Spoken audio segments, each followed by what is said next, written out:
Uh, Many of you have mentioned rightly about the ongoing plight, very pathetic plight, about which we never dreamed of the migrant community in India.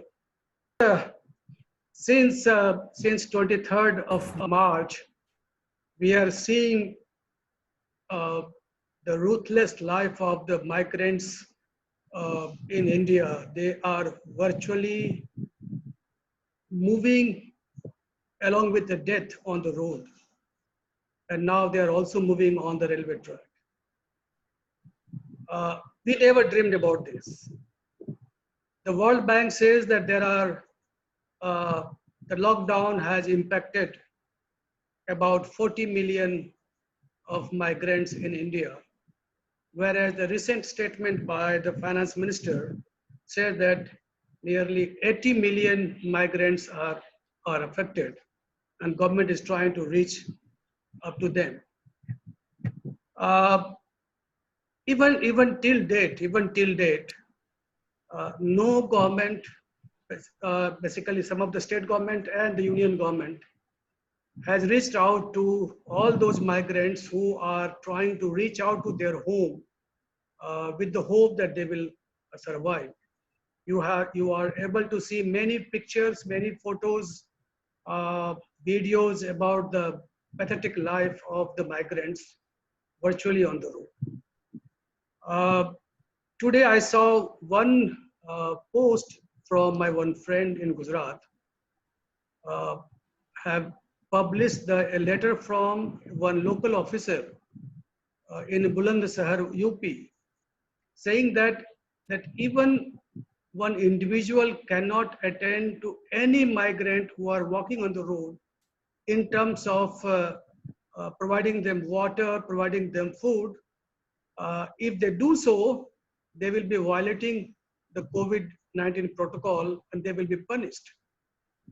So this reveals that the migrants, this 80 million migrants, are left to die on, on the road.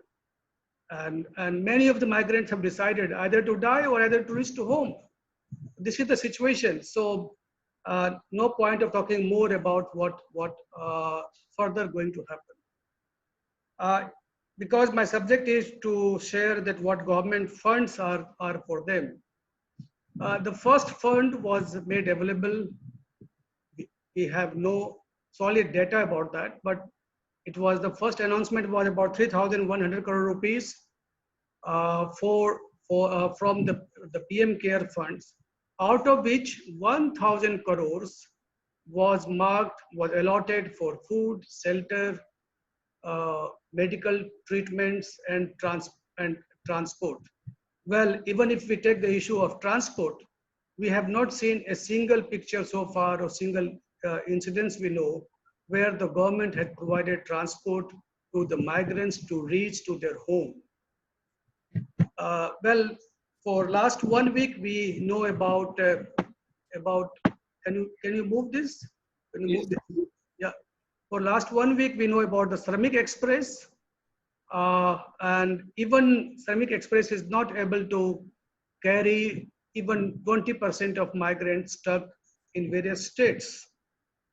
We will talk more about Shramik Express later on. Next slide, please.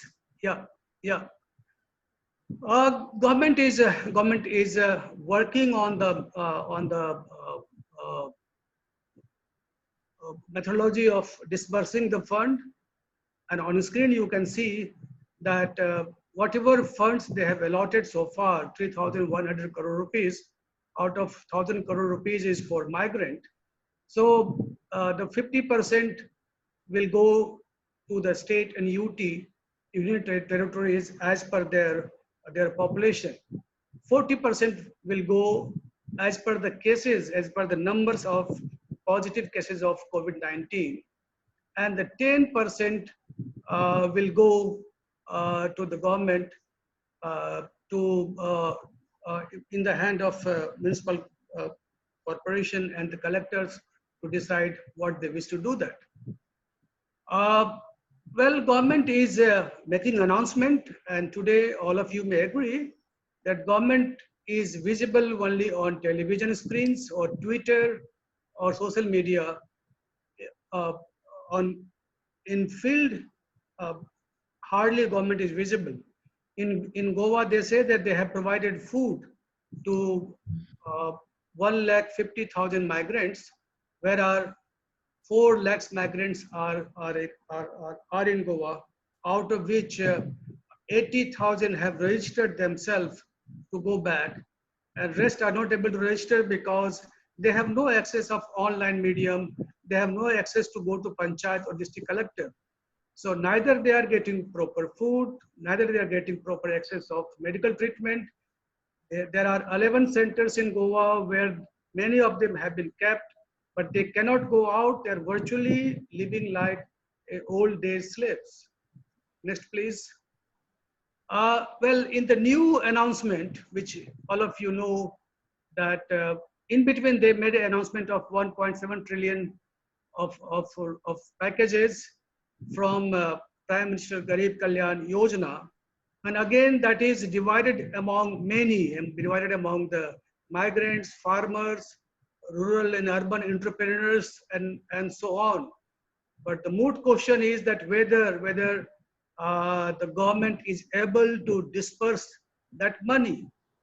Because other reports say that government has no resources, and other side government keeps on making so many promises and so many announcements, where the shareholders are more, and the biggest shareholders are the corporates who are looking for more and more packages for them. And the least who are entitled to get more is the migrants, because they have no union, no organization, and no support from a solid civil society organization as well. So the recent announcement is about 20 lakhs crore of rupees. Even in that, very little is about farmers, and almost very little about the migrants. 8 crore migrants in India. I don't know whether this figure is right or wrong, but if I have to quote, this figure is from the finance minister, that even if 8 crores migrants are there, for them, the amount which they are providing is less than what they gave to Reliance University. So this reveals that it's not only lack of sensitivity within the government, but there is a total, say, criminal act to make sure that either they become slave or either they should adopt to die or have their own death. In such a inhuman scenario, we have to find our collective role. Even in the state level, well, all of you know about success story of Kerala, but in other states, what I'm hearing about Bihar, because the largest number of migrants all over distributed all over the country are from UP, Bihar, Bengal, Jharkhand.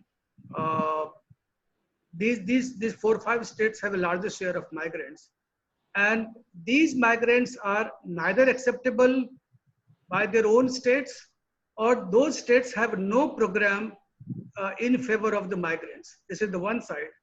The other side is that about migrants, there are a lot of distrust or attitude of not accepting them. So where finally they have to go? So one side is the fund crisis, another side is the lack of societal acceptance, and third is the lack of united civil society action to reach out to these migrants.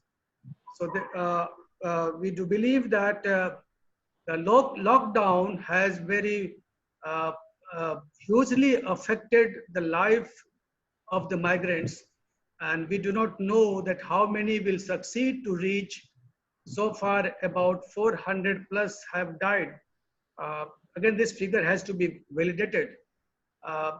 And by the time they will reach to home, if they reach, the number may go high, and the number will be much, much severe once they will have nothing even in their own village.